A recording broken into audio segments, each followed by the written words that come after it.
গভীর রাতে ঢাকার উত্তরখানে একটি ব্যাংকের এটিএম বুথে চুরির চেষ্টার সময় এক যুবককে হাতে নাতে ধরে ফেলে স্থানীয় জনতা। পরে পুলিশ তাকে হেফাজতে নেয়। তবে পুলিশের দাবি, আটক যুবক মানসিক ভারসাম্যহীন। উত্তরখানের দোবাদিয়া বাজারে গাজী কমপ্লেক্স মার্কেটের ইসলামী ব্যাংকের একটি এটিএম বুথে মঙ্গলবার রাত 12:30 থেকে 1টার মধ্যে চুরির চেষ্টা হয়। আমি তো বাথরুমে গেছি, এই ফাঁকে মনে আমার ফলো করছে, হয়তো যেটা হোক কইরা ঢুকছে। এর ভিতরে ওনারা বলছেন অফিসার আমি চলে আসছি। এই পর্যন্ত আমি ঘটনা অফিসে জানাইছি, আর থানার তো লোক সবাই যারা আছে এরা তো দেখবে। ঘটনাস্থলে উপস্থিত ছিলেন বাজারের আরও কয়েকজন নৈশ প্রহরী। আমরা 3জন গার্ড গপ্প করতেছি, দূর মারিয়া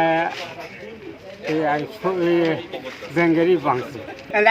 লাইটগুলো সব নিবাইছে, নিবাইছে পকেট থেকে কিছু বার করতে পারি, ঠাস ঠাস করে বারে কিছু করছে। কেমন এখন তাড়াতাড়ি ঢিলে করছে, ভাই কে আছেন সব তাড়াতাড়ি আসেন। এই ঘটনার পর ব্যাংকের এটিএম বুথগুলোর নিরাপত্তা আরও জোরদারের দাবি স্থানীয়দের। আমি যখন গাড়ি থেকে জায়গায় নামছি, দেখি ওনারা মানে কথা বলার সাথে কথা তর্কাতর্কি করতেছে যে ওর নাকি কার্ড ভিতরে ঢুকে গেছে, কার্ড বের করতে পারতেছে না। আমি যা দেখি যে ওই জায়গা থেকে ও এটিএম বুথের যে কাভারটা আছে ওইটা ধরে টানাটানি করতেছে।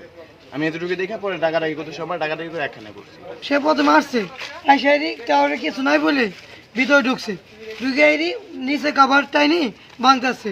ওই সিকিউরিটি গার্ড ঢুকছে, ঢুকিতে ঢুকালোকে লাইট অফ করে দিছে।